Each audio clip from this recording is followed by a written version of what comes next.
así que después de una odisea que parecía nunca acabar, el técnico Raúl Cárdenas pudo organizar una convocatoria de 22 futbolistas que más o menos le convenciera. En la portería contó con Prudencio Cortés, Ignacio Rodríguez y Francisco Castrejón. Para la defensa llamó a Mario Trejo, Juan Manuel Álvarez, Gustavo Vargas, Alfredo Tena, Fernando Quirarte, José Luis El Pareja López y Rafael Toribio. En media cancha inscribió a Manuel Manso, Leonardo Cuellar, Guillermo El Wendy Mendizábal, Pedro Munguía, Tomás Boy, Enrique López Arza y Manuel Negrete. Para el ataque eligió a Jaime Pajarito, Ricardo Castro, Sergio Lira, Hugo Sánchez y Adrián Camacho. Si tú has seguido nuestra serie y ya observaste el capítulo que incluye el absoluto desastre que ocurrió en 1973, tengo que anticiparte que lo del 81 fue mucho, pero muchísimo peor. Como ya había sucedido en Haití y México en los últimos 2 campeonatos de naciones de la CONCACAF, el de 1981 también se disputó a una sola sede, Honduras, y los primeros 2 lugares serían los ganadores de los boletos mundialistas. El tricolor había sido el eterno dominador de esta zona futbolística durante las décadas del 50 y el 60. Pero desde que acabó el Mundial del 70, el estancamiento provocado por los directivos igualó fuerzas con los países caribeños y centroamericanos. No importando eso, la prensa, dueños y aficionados asumían como una obligación la calificación a la Copa.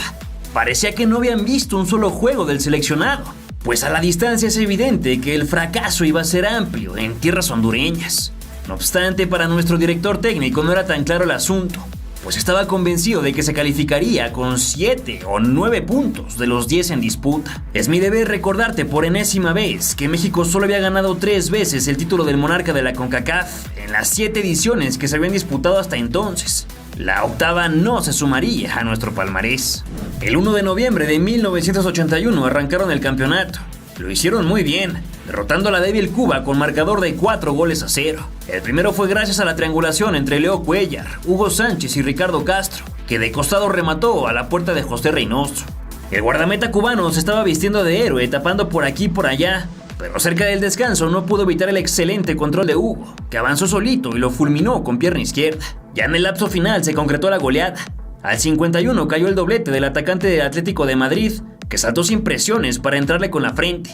2 minutitos después llegó Manuel Manso, que entró a la caja para filtrar a Reynoso y colocar la pelota con un toquecito. Goliza anticipada, ejecutada y convertida en realidad, que llenaba de confianza al equipo mexicano. Hugo decía que ahora imponían miedo a los rivales, y Cárdenas se quejaba del marcador tan corto. Mientras los isleños veían a México en el Mundial, nomás habría que averiguar si en primero o segundo lugar de la CONCACAF.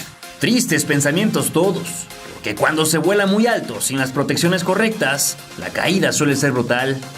Sucedió así el 6 de noviembre contra El Salvador. Los de azul venían de perder su primer compromiso frente a Canadá, por lo que parecían pichones, pero su urgencia de sumar puntos y sus ganas de vencer como fuera los nuestros eran más que suficientes. Y no estaban solos. 33.237 espectadores, la mayoría de ellos hondureños, atiborraron el Estadio Nacional de Tegucigalpa y se unieron en un solo rugido en contra de México. No de la selección de fútbol, sino de todo el país. Esa furia desbordada fue provocada por años y años de menosprecio a sus jugadores, incluyendo las declaraciones de Hugo Sánchez, que alguna vez dijo que en Centroamérica se jugaba con una pelota cuadrada, retomando las ideas que años atrás escribiera Fernando Marcos en el Excelsior. Eso caló profundamente al pueblo salvadoreño, que agregó a su rencor todas las vejaciones que sus compatriotas solían sufrir en nuestro país de camino a los Estados Unidos, por lo que el clima era infernal y ciertamente se dejó sentir. El encuentro fue rudo, de patadas y agresiones al por mayor, con los 22 hombres entregados a una batalla sin cuartel, pero sin la calidad de fútbol que se merecía. Pronto Leo Cuellar se dispuso a un largo saque de manos que llegó a ninguna parte, ejemplo perfecto de lo que sería su actuación particular. Igual que contra Cuba, Prudencio Cortés fue el guardameta elegido por Cárdenas, aunque en su primer toque no pudo controlar, lo que celebró la multitud. Luego del fallido tiro de esquina, Cuellar se escapó con la pradera solitaria, pero Castro falló en el amague. Los salvadoreños no sabían mucho al ataque, enfocándose más en defender con gallardía. Por su parte, el equipo verdiblanco estaba nervioso, agobiado por el ambiente y el temor, fallando pases tan simples como este. El melenudo se lució, pero el Pareja perdió y el Wendy se sintió en Argentina. A Norberto Hueso lo tomaron en un costado del área y el mágico González se encargó de cobrar. sacándole en sustito a Prudencio, que metió la mano a pesar de que iba para afuera. El 10 a su lado arrancó una jugada que pudo ser penal y que cerró con una salida veloz de Cortés, que no generó más que un caballazo sobre sí mismo. En la banca observamos al técnico salvadoreño Mauricio Alonso, el Pipo Rodríguez, ese mismo que como jugador calificó a su país al Mundial de 1970, además de Raúl Cárdenas, su rival de hace ya 11 años. Alfredo Faguaga casi extravía la bola, pero la recuperó y luego regateó con clase. De inmediato el capitán Mendizábal creó peligro con una corrida y zapatazo, que se fue abriendo hasta escapar. Lástima porque Sánchez estaba solo del otro lado. El minuto 15 hizo presencia con una tensión invisible, pero tangible, que no dejaba lugar a errores de pie ni espacio para el juego limpio. El mago del número 11 jaló el gatillo desde la esquina del rectángulo, solo que el balón se fue hacia afuera.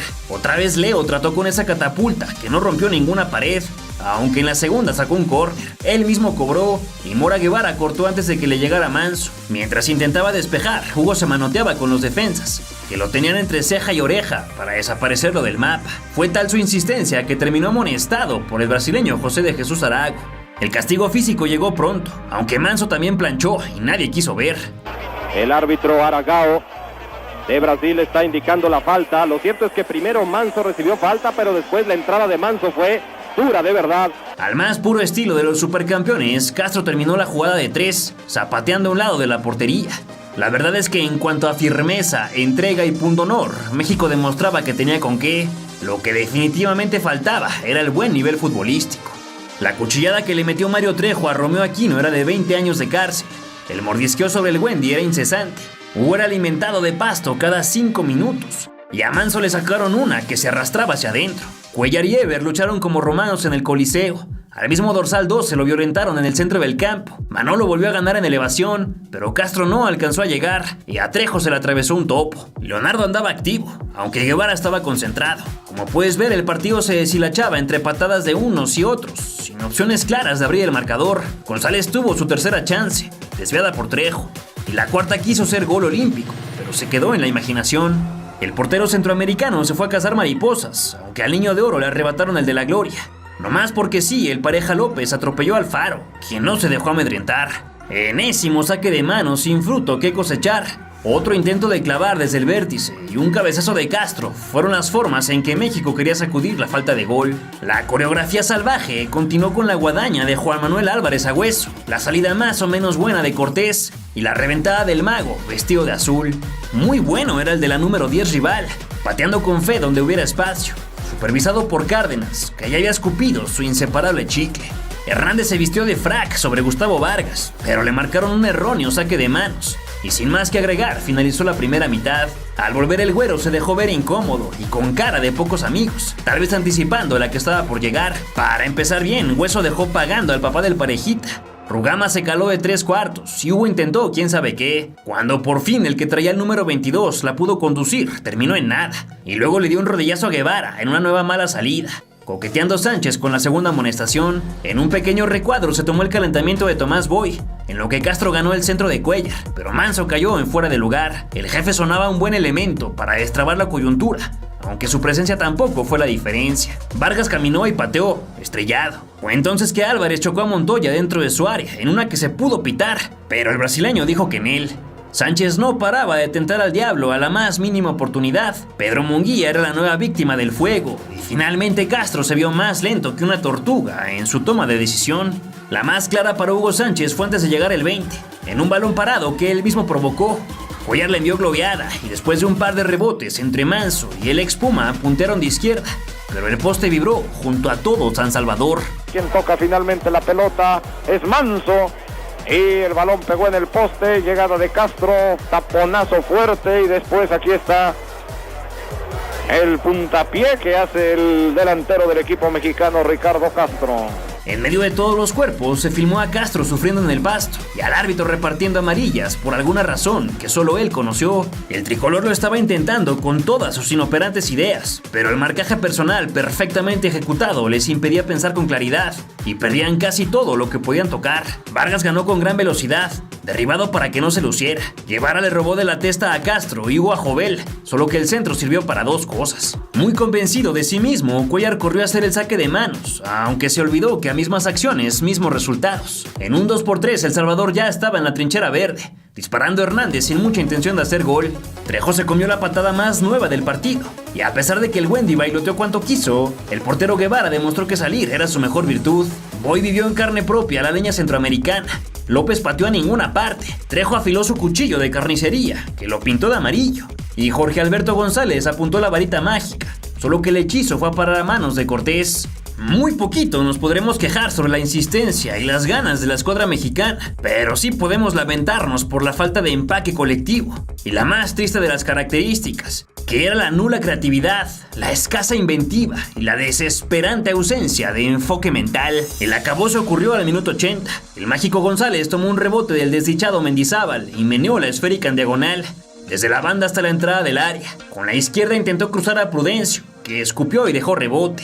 La bola rodó apacible hasta la mera raya del área chica, en donde Ever Hernández se acomodó y con la diestra anotó el gol más importante de toda su existencia. El Pareja voló como portero, pero ni con la mano la pudo sacar. El Salvador lo ganaba 1-0 y los cartones ya no se iban a mover. El estadio entero estaba exaltado hasta los más altos decibeles, empujando a un país con el que estuvieron en guerra 11 años atrás, pero que supieron olvidar ante su enemigo común. Trejo tuvo una plena y solito en el punto penal, cabeceando horripilante y devolviendo la goma de mascar a la boca de Cárdenas. Triangulando en zona peligrosa hubo otra opción, que terminó igual que todo el partido, rebotada hasta el centro del campo. Fue ahora Boy el que midió pésimo el vuelo del balón y Hugo decidió lanzarse de tijera a ver si el lujo superaba la incapacidad. Cuellar repitió la misma jugada de siempre, que finalizó en el resultado de siempre, en nada. Jaime Pajarito entraba de cambio a ver si en 3 minutos lográbamos lo que no se pudo en 87. Y Joaquín Ventura metió la mano en lo que parecía ser dentro, pero a nadie le pudo importar menos. Para sentir que algo hacía, Álvarez se invistió como un toro al faro. Y mientras las cámaras captaban a un salvadoreño caído y medio convulsionado, el árbitro expulsó al que le reclamó. Vaya que su compañero estaba realmente confundido al salir del campo. En la cancha los jugadores centroamericanos señalaban a Hugo como el perpetrador, pero más allá de este masaje, poco se supo de esta situación. Luego del último Ave María de Cuellar, que bien pudo causar daño, el árbitro invitado pitó el final del histórico partido. Minuto 36. Anotó el gol Hernández y el público hondureño en este estadio ha festejado como victoria suya el triunfo de El Salvador. ¡Ganaron los Cuscatlecos! Ahí está doblegado el gran gigante de la CONCACAF, el equipo del Salvador. El Salvador vencía por primera vez en toda la historia del balompié a la selección mexicana. 1-0 lo ganaba en la tierra ajena que parecía propia, esa en la que los del uniforme marca Pony nomás pudieron llegar en 2 o 3 ocasiones. Era apenas el segundo de 5 partidos, pero esa noche se perdió la esperanza, las ganas de seguir al equipo y sobre todo la calificación al Mundial de España 1982. La derrota que sufre México ante El Salvador tiene efectos devastadores sobre quienes, aún debiendo estar ya curtidos por la persistencia de estas desgracias, no han agotado su capacidad de sufrimiento y decepción. Los aficionados mexicanos, rezaba Antonio Andere en su columna matutina. Vaya que sus palabras resuenan en la cámara de eco del presente.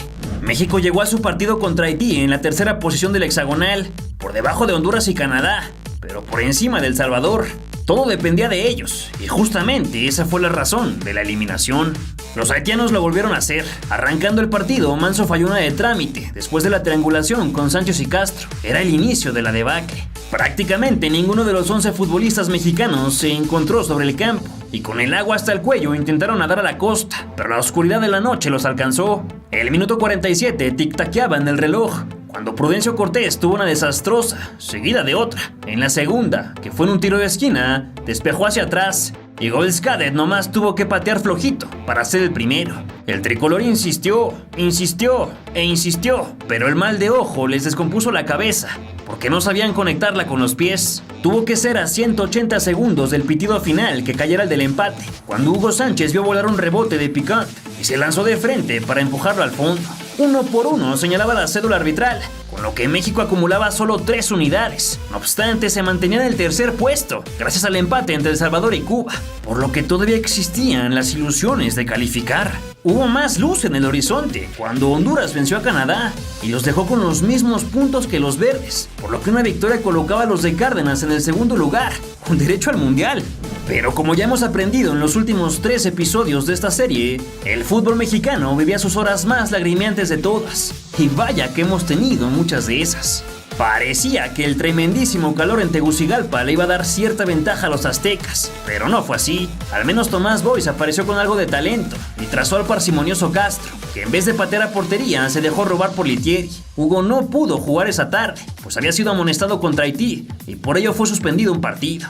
Afortunadamente Castro sí pudo aprovechar la segunda jugada ofensiva de peligro, en donde López Arza se coló y la esférica le llegó al gigantón atacante, que definió un tanto repleto de oxígeno antes del pitido intermedio. Al regresar de vestidores, Cárdenas ordenó echarse para atrás y casi no hubo insinuaciones de ataque. Canadá se lo tomó en serio y volvió a presionar a los apresumbrados mexicanos, que entregaron un córner. Corría el minuto 57 cuando Gary Gray pintó una excelente diagonal que voló hasta la frente de Ian Bridge, que ganó por los cielos y de cabeza girada remató al fondo de la red. 1 por 1 que no se movió más. Canadá salvaba su vida y dejaba en agonía a los nuestros. Pero aunque usted no lo pueda creer, todavía no estábamos eliminados, pues Honduras empató a ceros con El Salvador, dejando una vez más el pase indefinido. El segundo, claro, porque con esa igualada los hondureños se calificaban a su primera Copa del Mundo, evento absolutamente histórico y que pagarían con creces en España. Y sí, México se posicionaba en esa plaza con sus 4 puntos, superando a Canadá y El Salvador por una diferencia de 3 goles. No obstante, la selecta logró vencer a Haití 1-0. Acabaron extremadamente molestos, ya que el árbitro trinitario Downer Osmond les anuló nada más y nada menos que 3 goles. El árbitro aparentemente marcó posición prohibida y no hay gol. Carga contra el portero, indica el árbitro Downer Osmond. Aunque en honor a la verdad, los 90 minutos fueron de ida y vuelta, con ambas selecciones fallando ocasiones claras y con grandes atajadas de los porteros. Esas anotaciones bien pudieron ayudar a los cuscatlecos en la diferencia de goles, pero al final ni siquiera fueron necesarios. No había más. Para llegar a España, México debía vencer a Honduras sí o sí.